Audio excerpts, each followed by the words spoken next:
Congress party వాళ్ళు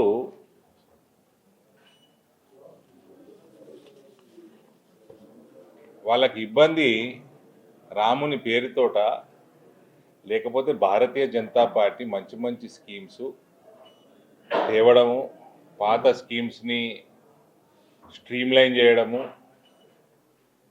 తద్వారా BJP popular అవ్వడము దీంతో అన్నది ప్రశ్నార్థకంగా మారింది. పార్లమెంట్లో వాళ్ళు డిబేట్ ఎంతసేపు పేరుకు అభ్యంతరం చెప్తారు, కానీ దీంట్లో ఉన్న ఏమన్నా మీకు అభ్యంతరాలు ఏమున్నాయంటే ఒక్కడి క్లారిటీతో మాట్లాడింది లేదు. ఇక ఆ పార్టీని రాముడే రక్షించుగాక.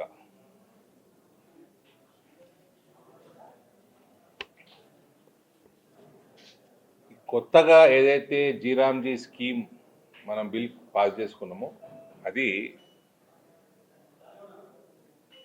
పని తగ్గించడం కాదు, పని పెంచడము,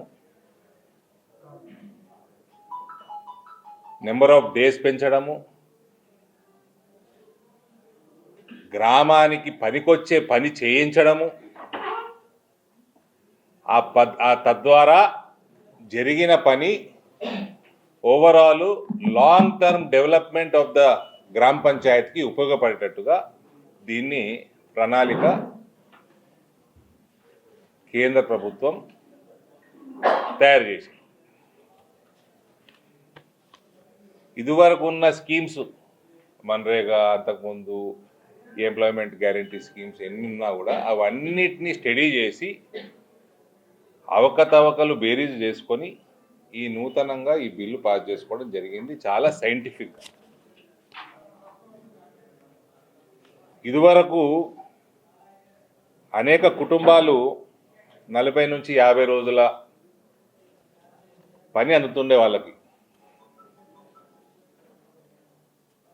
ఇంతకుముందు సరిగ్గా స్ట్రీమ్లైన్ చేయకపోవడము, అన్సైంటిఫిక్గా నడపడం వల్ల ఫేక్ జాబ్ కార్డ్స్, తద్వారా విపరీతమైన కరప్షను, జెన్యున్ వర్కర్స్కి ఇబ్బంది కలిగేటట్టు ఆ రకంగా కొనసాగింది.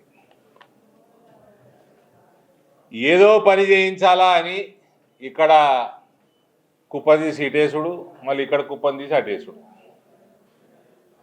అంటే చాలా అన్సైంటిఫిక్గా వితౌట్ ప్లానింగ్ కొనసాగిన కార్యక్రమం ఇదివరకు ఉండేది.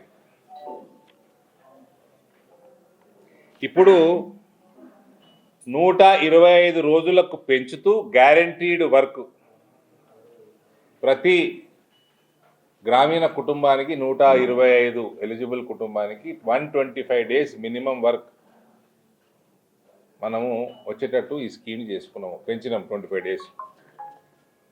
ఎస్టీ కుటుంబాలకి, ఆదివాసీ గిరిజనులకి, ఎస్టీ కుటుంబాలకి ఇంకా 25 డేస్ అంటే 150 డేస్ వరకు వాళ్ళు చాలా మటుకు అడవి ప్రాంతంలో ఉంటారు.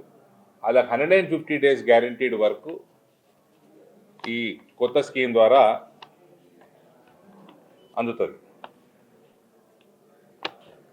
ప్రతి వారం పేమెంటు డైరెక్ట్ బ్యాంకులోకి ట్రాన్స్ఫర్ అవుతుంది. ఇది ప్రాబ్లం వీళ్ళకి. ఇక్కడ కరప్షన్కి స్కోప్ లేదు, డిలేకి స్కోప్ లేదు.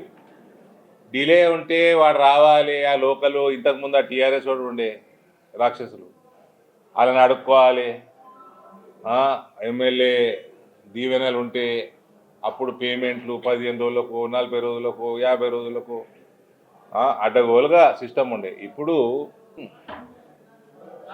డైరెక్ట్ బ్యాంకు ఖాతాలకి ట్రాన్స్ఫర్ చేయడము కాంగ్రెస్ పార్టీకి నొప్పి కలిగిస్తుంది, అపోజిషన్ పార్టీలకి నొప్పి కలిగిస్తుంది. ఇది problem. G RAM G respects work, protects farmers and strengthens villages. మంచి పని చేయడం ద్వారా రైతులను కూడా 60 రోజులు వాళ్ళకు కూడా ఇబ్బందులు కలగకుండా గ్రామాన్ని డెవలప్ చేసే విధంగా ఈ జీరామ్జీ కొత్త స్కీమ్ అయితే ప్రవేశపెట్టిందో కేంద్ర ప్రభుత్వం, దీన్ని మనం అందరం స్వాగతించాలి తప్ప పనికిమాల రాజకీయాలు చేయకూడదు అని రేవంత్ రెడ్డికి మనస్ఫూర్తిగా రిక్వెస్ట్ చేస్తా ఉన్నా. ఏదో యుద్ధం చేస్తారట మోదీ, నువ్వు యుద్ధం చేయాలనే ఉంటుంది. నాకు యుద్ధం చేసిన వాళ్ళందరూ నాశనం అవుతారు మోదీతోటి, నువ్వు కూడా నాశనం కావాలి, నీ పార్టీ కూడా నాశనం కావాలి. చెయ్యి యుద్ధం, కానీ రాజకీయం చేయకు. ఏదైనా గ్రామానికి మంచి జరుగుతుంటే నువ్వు ఎట్లా చేస్తలేవు, నువ్వు చేసిన వాగ్దానాలు ఒకటి నెరవేర్చింది లేదు.